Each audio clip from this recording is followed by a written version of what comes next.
নতুন দিল্লীৰ গৃহ মন্ত্ৰালয়ত বিটিআৰ চুক্তিৰ পৰ্যালোচনা বৈঠকত ভাগ গৃহ মন্ত্ৰালয়ৰ উত্তৰ পূৰ্বাঞ্চলৰ যুটীয়া সচিব নীৰজ কুমাৰৰ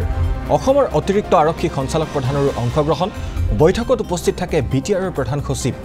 বিটিআৰ চুক্তি কাৰ্যকৰী নোহোৱা বিষয়সমূহ শীঘ্ৰেই কাৰ্যকৰী কৰাৰ আহ্বান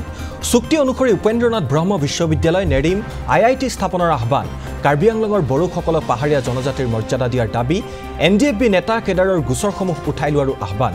ৰঞ্জন দৈমাৰীকে ধৰি 6 কাৰাবন্দী এনডিএফবি নেতাক মুকলিৰ আহ্বান জনোৱা হৈছে 2026 চনৰ বিধানসভা নিৰ্বাচনৰ পূৰ্বে চুক্তিৰ দফাসমূহ কাৰ্যকৰীকৰণৰ দাবী অন্যথা গণতান্ত্ৰিক প্ৰতিবাদ কৰিবলৈ বাধ্য হ'ব এপছু এই মন্তব্য এপছুৰ সভাপতি দীপেন বড়োৰ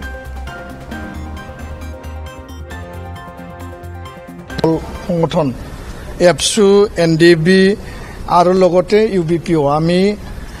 একেলগে আজি প্ৰায় 11টা বজাৰ পৰা 12:30 লৈকে 1.5 ঘণ্টা জোৰা ৰিভিউ মিটিং যে ট্ৰাইপাৰ্টাইট এটা ৰিভিউ মিটিং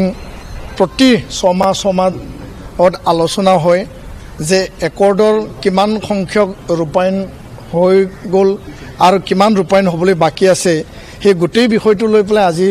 আলোচনা আমি কৰোঁ আৰু আলোচনাত কালত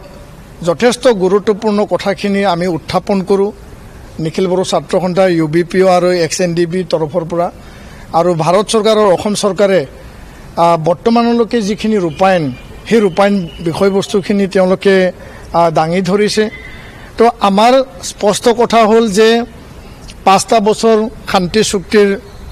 সময় অতিক্ৰম কৰিলে আৰু আমি দাবী জনাইছোঁ যে অহা মাহত ক্ষিপ্ৰতাৰে 100% মানে ৰূপায়ণ হ'ব লাগে কাৰ্যক্ৰম হ'ব লাগে আৰু এই ক্ষেত্ৰত শোণিতপুৰ বিশ্বনাথত 60খন গাঁও অন্তৰ্ভুক্ত হ'ল আৰু অধিক গাঁও অন্তৰ্ভুক্ত কৰাৰ কথা আমি দাবী জনাইছোঁ চৰকাৰৰ যি কমিটমেণ্ট সেই কমিটমেণ্ট চৰকাৰে পালন কৰক সেইটোৱে আমাৰ দাবী আজি এইটো অফিচিয়েল লেভেল মিটিং আছিল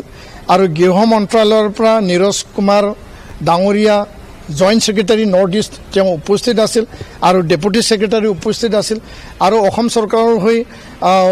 গৃহ বিভাগৰ আৰু এডিজিপি ডাঙৰীয়া উপস্থিত আছিল বিটিআৰৰ প্ৰিন্সিপাল ছেক্ৰেটাৰী ডাঙৰীয়া উপস্থিত আছিল আৰু আজি আলোচনা খুব পূৰ্ণাংগ গতিৰে প্ৰতিটো দফাৰ ওপৰত ৰিভিউ কৰা হয়